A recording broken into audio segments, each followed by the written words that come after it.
नमस्ते सभी को। मैं हूँ सृष्टि और आज हम भगवत गीता चैप्टर 2 के श्लोक 11 में आ गए हैं। रोज की तरह पहले मैं श्लोक को संस्कृत में पढ़ूंगी, फिर उसकी इंग्लिश ट्रांसलेशन को देखेंगे और मीनिंग को समझेंगे। तो चलिए शुरू करते हैं। श्री भगवान उवाच असोच्यन् अनवसोश्च स्वं प्रज्ञा वदंश्च भससे गतसुन् अगतसुंश्च नानुशोचन्ति Pandita. The Supreme Personality of Godhead said, while speaking learned words, you are mourning for what is not worthy of grief. Those who are wise lament neither for the living nor the dead. तो भगवान यहाँ पे हमने पिछले श्लोक में देखा था कि वो अर्जुन को सलाह देने वाले थे। तो वो क्या सलाह दे रहे हैं?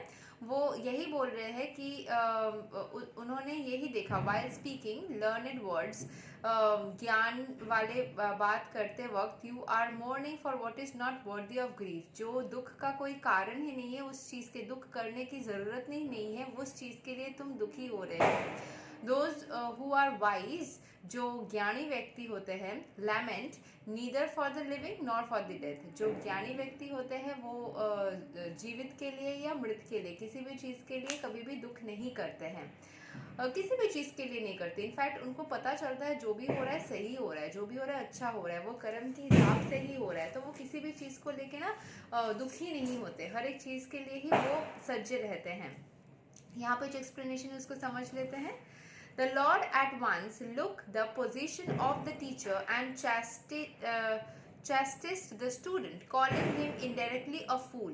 घुमा के बोल रहे हैं कि तुम मूर्ख हो, तुमको नहीं समझ आ रहा है कि ऐसा बेवकूफ़ी नहीं करते हैं, उसको घुमा के बोल रहे हैं। The Lord said, you are talking like a learned man, but you do not know how one who is learned, one who knows what is body and what is soul, does not lament for any stage of the body, neither in the living nor in the dead condition. कुछ भी चीज़ के लिए ना वो चिंता नहीं करते हैं।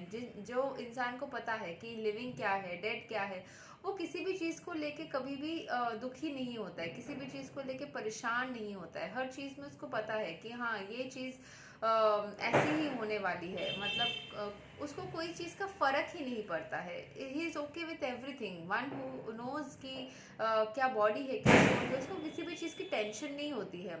उसको किसी का धोखा देना या किसी का चले जाना या किसी का रहना, किसी भी चीज़ में उसको कभी परेशानी नहीं महसूस होती। उसको पता है कि जो भी हो रहा है वो सही हो रहा है, ईश्वर के आशीर्वाद से ही हो रहा है।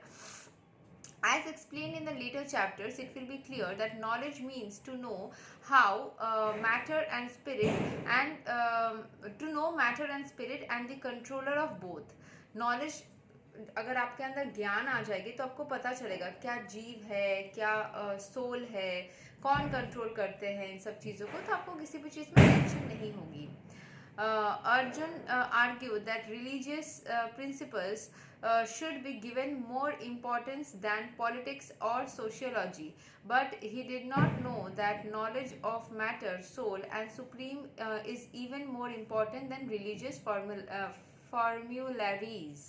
ठीक है, तो यहाँ पे बोला जा रहा है कि अर्जुन आर्ग्यू कर रहा था रिलीजियस प्रिंसिपल्स के ऊपर।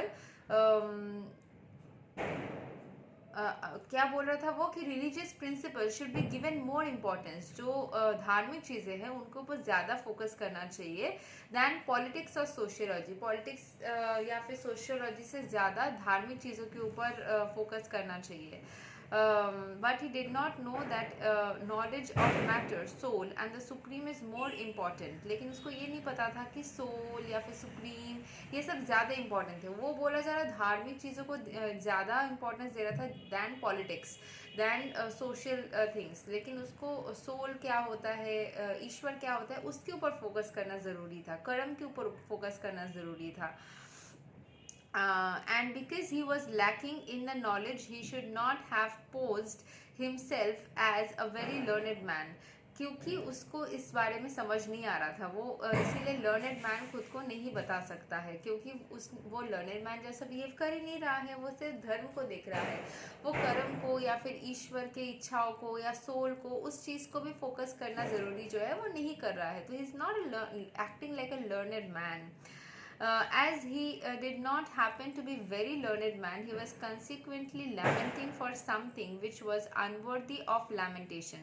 वो किसी ऐसे चीज़ के लिए दुखी हुए जा रहा था जिसके लिए दुखी होना कोई ज़रूरी नहीं था.